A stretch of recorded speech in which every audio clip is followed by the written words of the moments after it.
أجمعين. الحمد لله والصلاة والسلام على سيدنا محمد وعلى آله وأصحابه أجمعين، أما بعد. عن أبي هريرة رضي الله تعالى عنه قال قال رسول الله صلى الله عليه وسلم: ثلاثة لا يكلمهم الله يوم القيامة ولا يزكيهم إلى آخره. ابو ہریرہ فرماتے ہیں رضی اللہ تعالی عنہ کہ رسول صلی اللہ علیہ وسلم نے فرمایا، تین آدمی ایسے ہیں جن سے اللہ تعالیٰ قیامت کے دن کلام نہیں فرمائیں گے، شفقت کے، رحمت کے، پیار سے بات نہیں کریں گے، اور ان کا تزکیہ بھی نہیں فرمائیں گے۔ ایک روایت میں یہ بھی ہے کہ ان کی طرف نگاہ بھی نہیں فرمائیں گے، اور ان کے لیے آخرت میں دردناک عذاب ہے، ایک بوڑھا زانی، دوسرا جھوٹا فرمانروا، اور تیسرا نادار اور غریب متکبر۔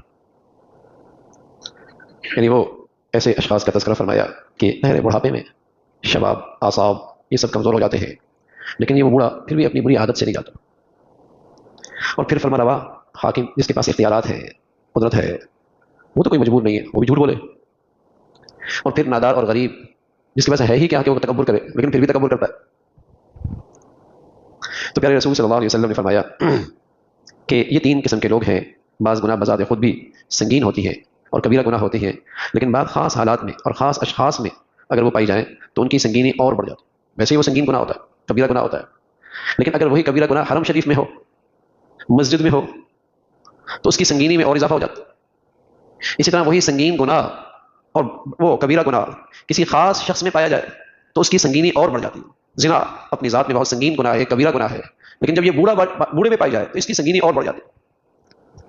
تکبر اللہ کے نبی فرمایا کرتے تھے، ذرہ کے برابر بھی کسی شخص میں، رائی کے برابر بھی تکبر ہے، جنت میں نہیں جائے اس گندگی کے ساتھ، اس برائی کے ساتھ، اس کبیرہ گناہ کے ساتھ۔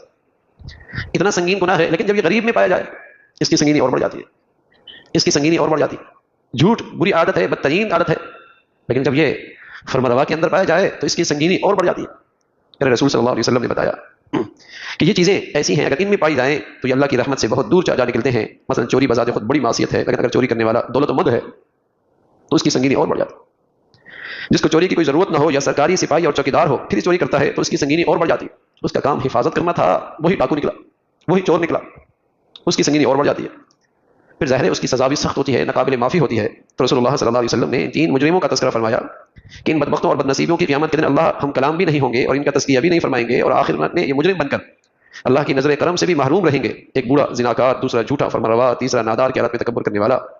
ظاہر ہے جوانی کی حالت میں زنا کرنا یہ بھی سنگین گناہ ہے، لیکن ظاہر ہے وہ گناہ اگر بڑھاپے میں ہے تو اس کی سنگینی اور بڑھ جاتی ہے، اس کی برائی اور اس کی شدت اور بڑھ جاتی ہے۔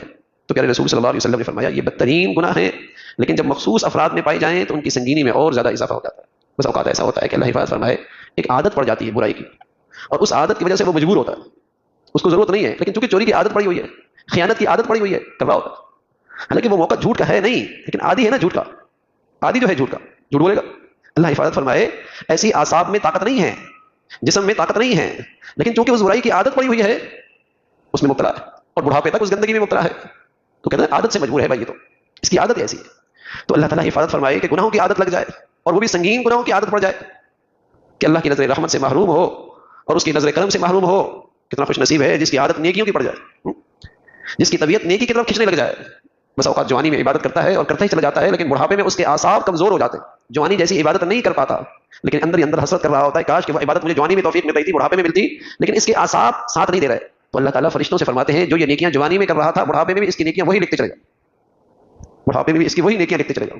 تو اللہ تعالیٰ نیکیوں کا مزاج نصیب فرمائے اور نیکیوں کی عادت اور اس کی اللہ رب العزت توفیق نصیب فرمائے۔ اللهم لك الحمد كله ولك الشكر كله، اللهم انا على ذكرك وشكرك وحسن عبادتك، نستغفر الله ونتوب اليك، نستغفر الله ونتوب اليك، نستغفر الله ونتوب اليك، سبحان ربك رب العزة عما يصفون وسلام على المرسلين والحمد لله۔